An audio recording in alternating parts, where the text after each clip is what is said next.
Hello everyone, welcome to this new session where we're going to be talking about this important issue for all teachers, the writing skills. Writing skills, such an important topic that we must discuss. As we can see in this image, in the old times, we used to take a lot of time to devote ourselves in the writing process. But right now, it's one of the most difficult skills to reach with our students, no matter their age. I would dare myself to say that the older, the more difficult it becomes, because with technology, students are not used to be writing anymore. But it is important for them to know that this is a very important skill and a very important means of communication that we learn to develop and that we have to develop in our students so they can know how to communicate among themselves. Another aspect very important to take into consideration is that if we compare the writing process with the Spanish process, in our case of Spanish speakers, in Spanish we tend to go a lot around the bushes, as we commonly say.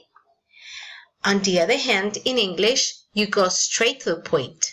So this might be something very difficult or awkward for our students to learn because they are used to writing in the Spanish or in their mother tongue. So it can be a little bit confusing or frustrating when they are trying to be very specific.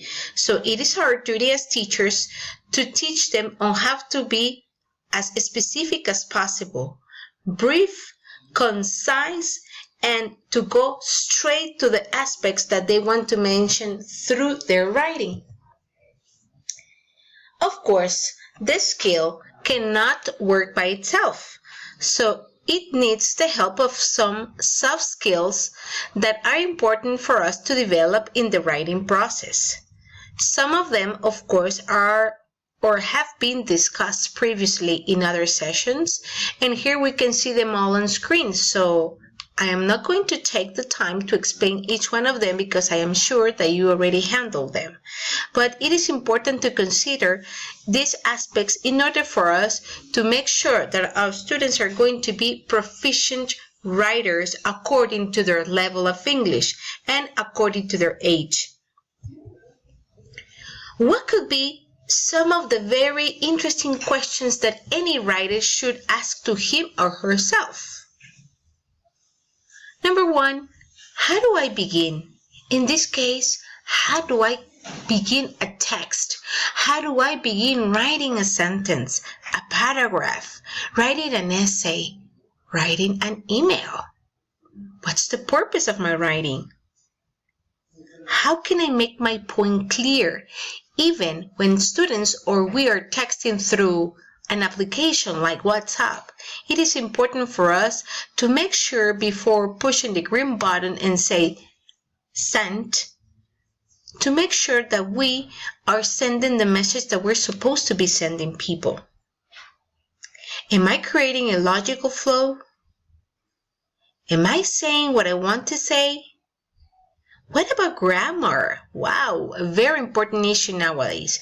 Especially the people use these specific symbols in order to write faster, in order to avoid the grammatical part. Wow, that's difficult, especially for us as teachers. We have a hard task here because our students are wanting to write in this way. Am I being very brief with my message? Am I making a visual effect? It means if students or the person who's reading my writing can visualize a picture of what the message that I'm trying to convey. On the other hand, some of the aspects that we have to take into consideration when good writer or good writing takes into account, we need to talk about completeness, correctness, credibility, clarity, conciseness, consideration, vitality, And these aspects all together are going to help us to become good writers. Of course, this is not something difficult. This would take a lot of time, a lot of efforts, a lot of failures, trials and errors in order for us to become good writers. If you can backtrack and think of your own experience when learning the second language, how was it? Was it a difficult one? Was it easy for you to write? How was your experience? Well, so let's put in our students' shoes. How do you think they would do in order for them to become good writers? We need to take these aspects into consideration. Definitely.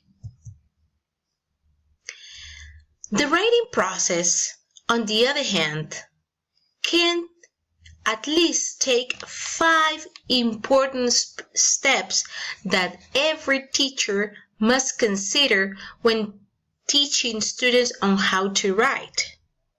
It doesn't matter if you are writing a short paragraph, like a 5-sentence paragraph, or a long essay, or a summary of a document. Number 1 is the pre-writing process.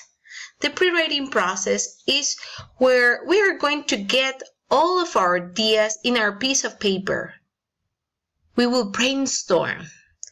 We can use graphic organizers like a spiderweb, and this is going to help us a lot. So we can start thinking of a lot of ideas that can help us at least know what we can write about, which way or which path we could take in order for us to start our writing. Number 2 would be organizing those ideas in a logical form. What's the purpose of our writing? What do you think the topic should be? And who's the audience? Who am I trying to write for? When we finish this part, we can do the first revision.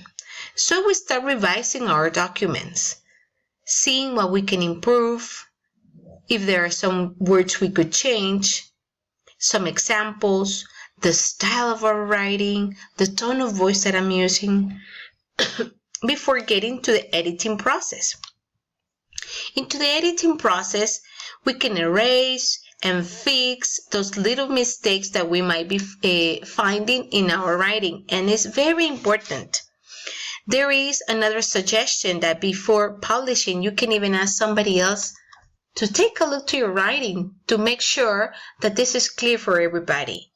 Sometimes when we have been working on a document for a long period of time, it might be difficult for us to see our own mistakes. Well, if somebody gives us a hand, this could be an easy task to do. The other aspect would be publishing. It means that when we're publishing, it's because we are ready. We can already send our document, we can publish it, we can give it to our teachers, we can send it to a magazine that where we are going to be publishing our information. We can be sending that email or that letter that we want to write. Here I am also suggesting a link that you can visit in order to get further information about this very important process.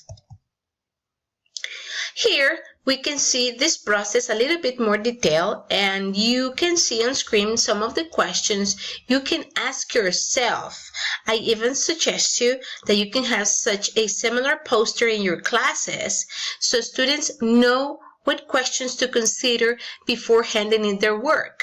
And this, for us as teachers, is also useful because it's going to help us to go step by step. Here we have the first 3 aspects that we have been discussing about, and on the other one we can find the other 2. This is very useful, believe me, and in a way it's not easy for all students to do the writing, so this is going to help them at least to get some clarity or what type of document they should write, how they should write it, why they should write it, when they should do it. And all these questions are very important to be asked to ourselves. When we have already done our document, we can also consider at least 5 main types of writings. There are more types of writing, but at least today we're going to be talking about 5 of them. Number 1 is the persuasive speech, the expository, comparison and contrast, descriptive speech, or narrative speech. Remember that when we're talking about these aspects, it is also useful for us to know which one we want our students to write about. Why? Because whenever we are writing any type of document, for sure we want to communicate a specific message. So for example, if you are applying for a job, what do you think the type of writing we should do? What type of speech we should have in that document? Do you think it should be expository or a persuasive speech? But what about if you're working in your social studies class and you are supposed to talk about the characteristics of World War I and II? Which one do you think would be better? A descriptive, or on the other hand, a comparison and contrast or compare and contrast essay? What if you're doing a reading and you need to ask your students to write a short summary about the book they're reading? Do you think a narrative would work for them? Well, so these are important facts that we have to take into consideration when working with the writing process. Here on screen, I also have some examples of activities where you can develop each one of the different types of writings. So later on, I'm sure that you can go ahead and take a look to each one of them. So maybe you can use one of these examples to be practicing with your students in class. Here, I also have some very useful visual graphic organizers that can be used in class for students to start writing their own ideas. And this can be part of the brainstorming process as well. So it can help them organize their thoughts and to know what are the different things they can discuss about.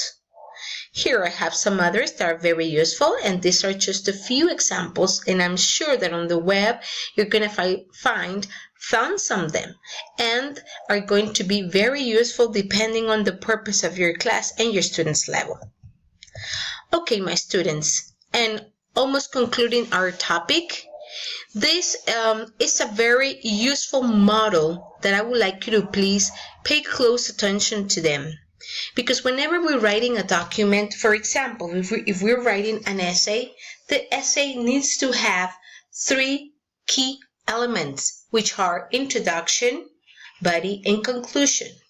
Each one of them has its own characteristics, and we're going to be learning on how to work with this later on, because in order to do our teaching practice in the last semester, this is part of the practice that we guys are going to be encountering in order for us to write our final academic essays.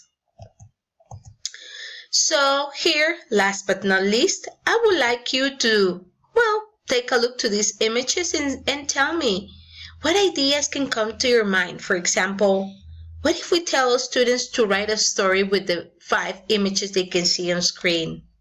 And then we ask them to share it in the class. Or they can present it and do a role play. Or they can exchange their papers and revise them to see, or we can make an exposition of them. So this can be a very simple idea that basically you don't need too much material. And here are some other ideas that we can use in order to be developing the writing skill in our classes. Writing the paragraph of the week, creative writings, what's the thought of the day? What about a comic script? So it depends. What if you ask them to write for 1 minute? So in 1 minute, they're supposed to be writing as much as they can. Well, my dear students, this is all for today. I hope you enjoyed this class and I wish you good luck. And please practice the writing skill with your guys in class. Bye-bye. See you later.